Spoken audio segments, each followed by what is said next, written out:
جو شخص فجر کی نماز کے بعد اور مغرب کی نماز کے بعد جس طرح نماز میں بیٹھتے ہیں اسی طرح دو زانو بیٹھے ہوئے بات کرنے سے پہلے 10 مرتبہ یہ کلمات پڑھتا ہے تو اس کے لیے کتنے فائدے ہیں وہ سن لیجیے آپ۔ نمبر 1، 10 نیکیاں لکھی جاتی ہیں۔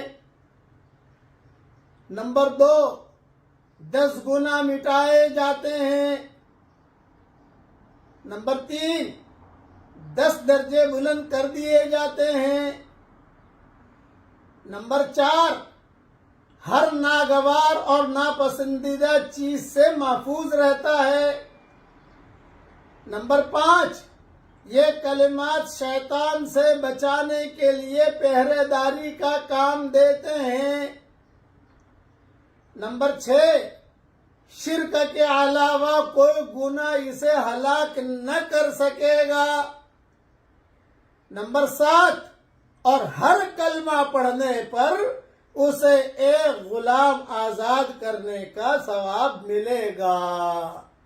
اب وہ کلمات میرے ساتھ پڑھ لیجئے، اپنی زندگی کا معمول بنا لیجئے، 24 گھنٹہ ٹینشن فری۔ بس یہ کلمات ایسے ہیں، اب پڑھیے میرے ساتھ۔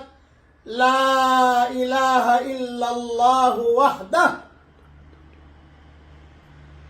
لا شریک لہ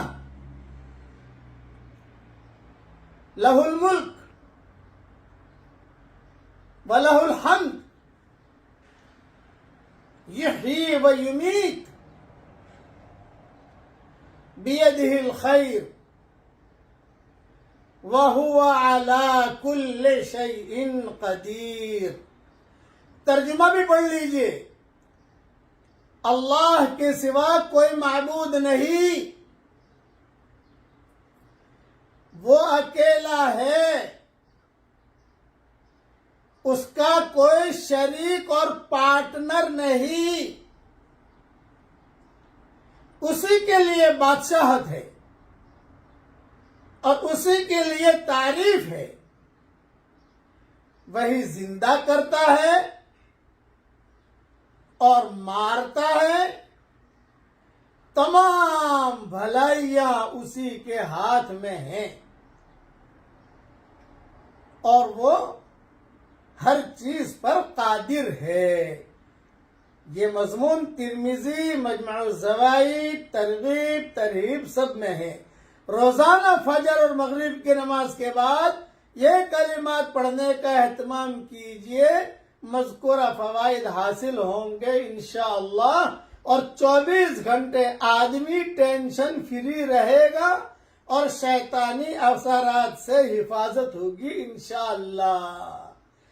یہ ڈھگوسلے جو پیر ہوتے ہیں نا، یہ کالی مرغی لاؤ، لال مرغی لاؤ، کالی بکری لاؤ، یہ بکری لاؤ، یہ چکر میں مت پڑھو، یہ پڑھیے آپ، بس ان سے انشاءاللہ 24 گھنٹہ فری رہو گے۔ امیجز بنا کر بھی میں نے بھیج دیا ہے، اپنے پاس محفوظ کر لیجئے، پڑھیے، پڑھوائیے، آگے بھیج دیجئے۔ اللہ تعالی ہم سب کے دین کے سورج کو اللہ عروج عطا فرمائے، آمین۔ وآخر دعوانا الحمدللہ رب العالمین۔